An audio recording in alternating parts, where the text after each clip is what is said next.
Welcome guys, जेके loan job channel में आपका बहुत बहुत स्वागत है। सब्सक्राइब कीजिए जेके लोन जॉब चैनल को और पाइए रोजाना फिजिक्स, केमिस्ट्री, बायोलॉजी के मल्टीपल चॉइस क्वेश्चन जो आपके एंट्रेंस एग्जाम के लिए बहुत ही ज़्यादा हेल्पफुल है। सो गाइज, ये हमारा मॉर्निंग का वीडियो है, सुबह का, और इसमें हम केमिस्ट्री यानी कि रसायन विज्ञान डिस्कस करते हैं। ठीक है। सो अगर इवनिंग वाला यानी कि शाम का वीडियो नहीं देखा है तो उसका लिंक नीचे दिया हुआ है। शाम को अपलोड कर दिया था हमने फिजिक्स का, क्योंकि फिजिक्स का जो भौतिक विज्ञान शाम को अपलोड होती है। ठीक है। और सुबह में केमिस्ट्री। ठीक है ना। तो चलिए शुरू करते हैं। शाम को आपको भौतिक विज्ञान का वीडियो मिल जाएगा, देख लेना चैनल पे आगे। चलिए शुरू करते हैं। 1,2-डाइब्रोमो 1-फिनाइल एथेन को एसीटोफिनोन में बदलने के लिए अभिक्रमकों के उपयुक्त सेट की पहचान कीजिए। Identify the suitable set of reagent to covalent 1,2-डाइब्रोमो 1-फिनाइल इथिलीन इंटू एसीटोफिनोल। ऑप्शन आपके सामने हाजिर है। NaNH2 या फिर के, इसके साथ 2 अथवा, ठीक है, और KMnO4। NaNH2 या फिर H2O, HgSO4, H2SO4 जिसको सल्फ्यूरिक मिलाप बोलते हो, KOH, ये ऑप्शन आप देख सकते, H2O, HgSO4, H2SO4 या फिर KOH, KMnO4। बताइए। 1,2-डाई-ब्रोमो 1-फिनाइल एथेन को एसीटोफिनोन में बदलने के लिए अभिक्रमकों के उपयुक्त सेट की पहचान कीजिए। आपको अभिक्रमक का उपयुक्त सेट आपको बताना है। केमिस्ट्री में तो रिएक्शन याद करना इंपॉर्टेंट है गाइस। कौन सी रिएक्शन किस प्रकार से होगी, क्या क्या चीज़ें मिलके क्या बनेगा प्रोडक्ट। ठीक है। और इसके लिए उत्प्रेरक कौन सा यूज होगा। सो सिंपल, इसके लिए राइट ऑप्शन हो जाएगा आपका NaNO2, NaNH2, H2O, HgSO4 और H2SO4 राइट ऑप्शन हो जाएगा। इसी प्रकार के क्वेश्चन आपके बनते हैं, जहाँ पर आपको थोड़ा सा दिमाग लगाना होता है। चलो आगे। निम्न में से ताप सुगटने के लिए एक उदाहरण की पहचान कीजिए। Identify example for thermoplastic form the flowing. निम्न में से ताप सुगटने के लिए एक उदाहरण की पहचान कीजिए। यूरिया, फॉर्मेल्डिहाइड, बेकेलाइट, टेरेलिन और पॉलीविलाइन एसीटेट। निम्न में से ताप सुगटने के लिए एक उदाहरण की पहचान कीजिए। इसका राइट ऑप्शन हो जाएगा, हमने आपको पढ़ा दिया था ना ये बहुलक, GK MCQ के चैनल में। जी हाँ बिल्कुल, वहाँ से क्वेश्चन आया ये। इसका राइट ऑप्शन हो जाएगा आपका पॉलीविलाइन एसीटेट। एक होता है पॉलीविलाइन क्लोराइड और एक होता है पॉलीविनाइल एसीटेट।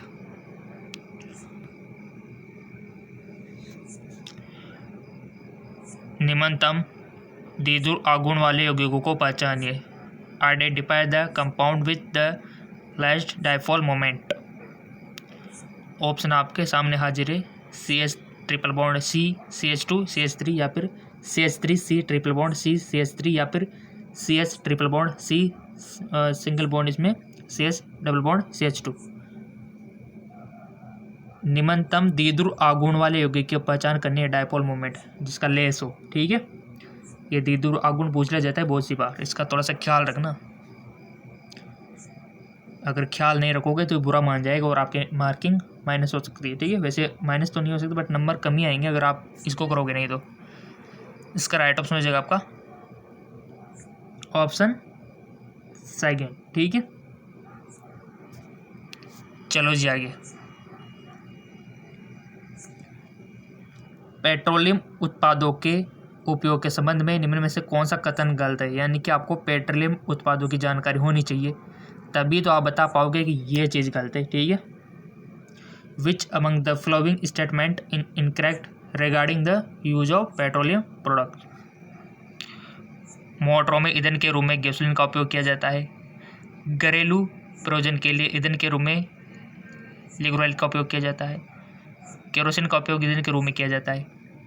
या फिर पेट्रोलियम जेली गैर वाष्पशील पदार्थ है जिसका उपयोग दवा की तैयारी में किया जाता है।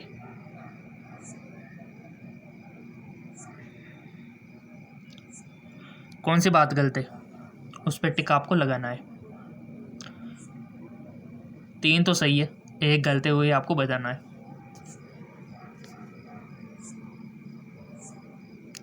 आई होप आपने टिक लगा दिया होगा। Let me check. इसका गलत आंसर है मोटरों में, यानी कि असत्य। मोटरों में ईंधन के रूप में गैसोलीन का उपयोग किया जाता है।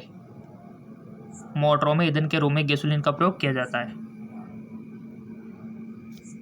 ऑप्शन पहला वाला इसका राइट ऑप्शन हो जाएगा। ठीक है, चलो निम्न में से किस यौगिक में सबसे कम आबंध वियोजन एंथैल्पी तापीयदार्यता सहित CH आबंध है?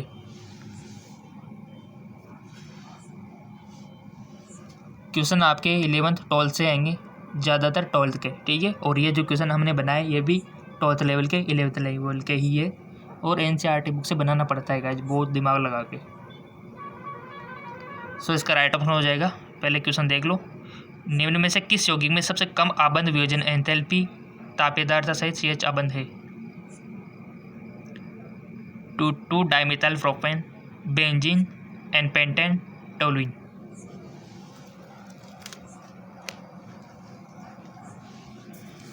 इसका करेक्ट ऑप्शन हो जाएगा आपका टोलुइन। ठीक है, टोलुइन को सब जानते हो। टोलुइन बेंजीन का थोड़ा ध्यान रखना, बहुत सारे बेंजीन टोलुइन के एक ही समझ लेते हैं, बट अंतर है बहुत सारा इसमें। नेक्स्ट, निम्न में से कौन से संकुल पौधों या पशुओं की जैविक प्रणालियों में स्वाभाविक रूप से नहीं पाए जाते? Which among the following complex is not found naturally in the biological system of plant animal? Cyanocobalamin, या फिर सिस्प्लाटिन, या फिर हीमोग्लोबिन, या फिर कार्बोक्सीपेप्टिडेज। निम्न में से कौन से संकुल पौधों या पशुओं की जैविक प्रणालियों में स्वाभाविक रूप से नहीं पाए जाते? देखो, नहीं पाए जाते यानी कि आपको पता होना चाहिए कि क्या क्या पाया जाता है, तभी तो आप इसमें बता पाओगे कि हाँ ये नहीं होता। ठीक है, सो इसका राइट ऑप्शन हो जाएगा आपका सिस्प्लेटिन। ठीक है, ये नहीं पाया जाता। और यहाँ से आप क्या सीख रहे हो, यानी कि निम्न में से कौन से संकुल पौधों या पशुओं की जैविक प्रणालियों में स्वाभाविक रूप से क्या क्या पाया जाता है? साइनोकोबालिन भी पाया जाता है, हीमोग्लोबिन भी, और कार्बोक्सीपेप्टिडेज भी, ये नहीं पाया जाता। तो ये हमारा राइट ऑप्शन हो गया सिस्प्लेटिन। सीखा करो किसी क्वेश्चन से, ठीक है ना।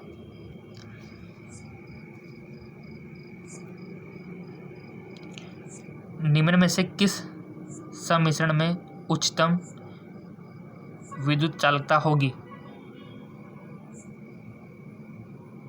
ऑप्शन आपके सामने हाजिर है।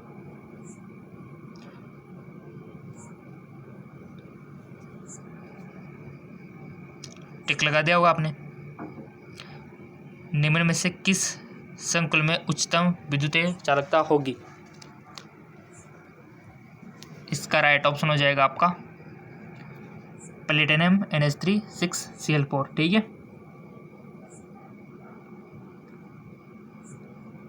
Option past. चलो जी आगे। निम्न में से कौन से एक विटामिन में धातु परमाणु उपस्थित होता है? Which of the following vitamin contain a metal atom?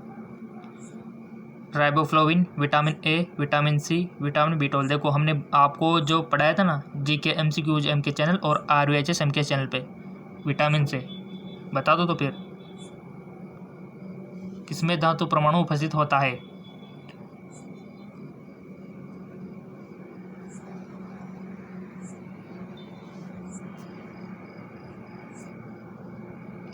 इसका करेक्ट ऑप्शन हो जाएगा विटामिन B12। कौन सी धातु होती है ये भी पूछ ले जाए तो क्या बताओगे आप?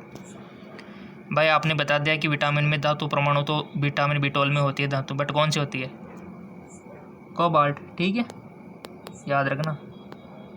RVHS के चैनल पे बताया था मैंने वीडियो में। ठीक है, जिन्होंने वीडियो देख लिया वो तो फायदे में है, और वीडियो सारे देखो। हमारे GK MCQ MK चैनल वालों को भी देखो, वहाँ से भी काफ़ी सारे क्वेश्चन बन रहे हैं, और क्वेश्चन तो देखो बहुत सारे आपको डायरेक्ट भी मिल जाएंगे, देखना।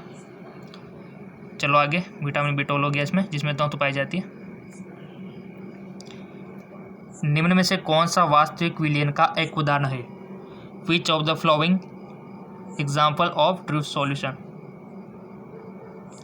प्यूमिस पत्थर, प्रोकम रवा, जिंक अमलगम या फिर जूता पॉलिसी। इसका करेक्ट ऑप्शन हो जाएगा आपका जिंक अमलगम, यसद सम्मिश्रण। चलो आगे। मिथाइल क्लोराइड में CCl आबंध की तुलना में क्लोरोबेंजीन का CCl आबंध होता है। CCl bond of chlorobenzene comparison of CCl bond methyl chloride. लंबा और मजबूत, लंबा और कमजोर, छोटा और मजबूत, छोटा और कमजोर।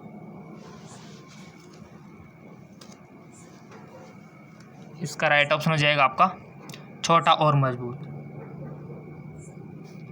चलो आगे।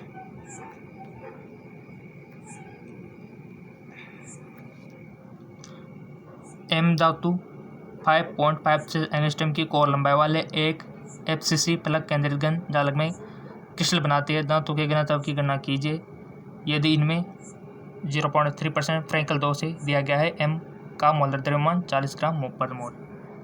ऑप्शन आपके सामने हाजिर है। 0.77, 0.48 या फिर 1.55 या फिर 1.00। फॉर्मूला अप्लाई कीजिए और हमने आपको बता रखा है फॉर्मूला। फेसबुक इंस्टाग्राम पे फॉलो कर रखा हो तो आपको मिल गया होंगे काफ़ी सारे फॉर्मूले। नहीं कर रखा है तो फेसबुक इंस्टाग्राम पे फॉलो करो, लिंक नीचे दिया हुआ है। वो आपकी प्रॉब्लम है अगर आप फॉलो नहीं कर रहे हो तो। हम तो पूरी जानकारी आपको दे रहे हैं। GK MCQ JM के चैनल पर भी वीडियो रोजाना दे रहे हैं और ये जो JK लोन जॉब चैनल है इस पर भी वीडियो सुबह में और शाम को दोनों टाइम पर प्रॉपर रेगुलरिटी दे रहे हैं, ठीक है। सो इसका राइट ऑप्शन हो जाएगा आपका 1.55। चलो जी आगे। -8 डिग्री सेंटीग्रेड पर एक विद्युत रोधित पात्र में रखा गया पानी अचानक जम जाता है। इस प्रणाली का एंट्रोपी परिवर्तन बताना है आपको।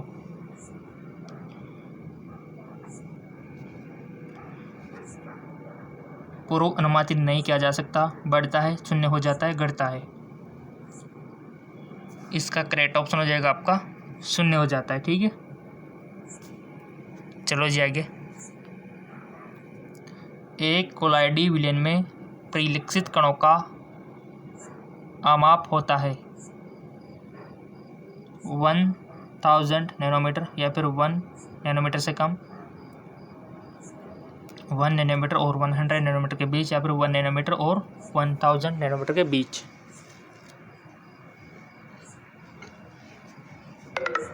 सो इसका राइट ऑप्शन हो जाएगा आपका 1 नैनोमीटर और 1000 नैनोमीटर के बीच। चलो आगे। 1 नैनोमीटर और 1000 नैनोमीटर के बीच।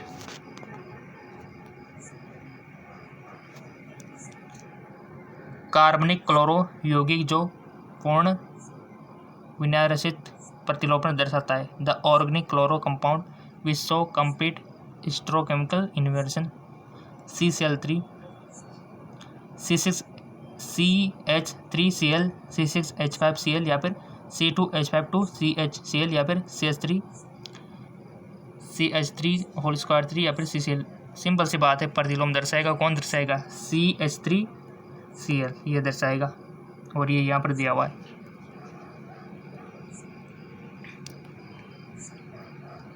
फिजिक्स का वीडियो शाम को मिल जाएगा, आपको देख लेना चैनल पे आके। चेक करता रहा को चैनल पे आके वीडियो सेक्शन पे जाके देख लिया करो, आ जाएगा, ठीक है। समूह सेकंड सारे धातुओं के हाइड्रोक्साइड दर्शाते हैं। Hydroxide of group second alkali metal. समूह में नीचे जाने पर घटती सारक प्रबलता, समूह में नीचे जाने पर बढ़ती सारक प्रबलता, समूह में नीचे जाने पर बढ़ती अम्ल प्रबलता, समूह में नीचे जाने पर पहले बढ़ती और फिर घटती अम्ल प्रबलता। सो इसका राइट ऑप्शन हो जाएगा आपका समूह में नीचे जाने पर बढ़ती सारक प्रबलता। इसका थोड़ा सा ध्यान रखना, समूह में नीचे जाने पर बढ़ती सारक प्रबलता। और लिंक नीचे दिया हुआ है डिस्क्रिप्शन में। क्वेश्चन बनता है आवर्त सारणी से। समूह सेकंड सारे धातुओं के हाइड्रोक्साइड दर्शाते। तो यहाँ पर इसका राइट ऑप्शन समूह में नीचे जाने पर बढ़ती सारे प्रबलता।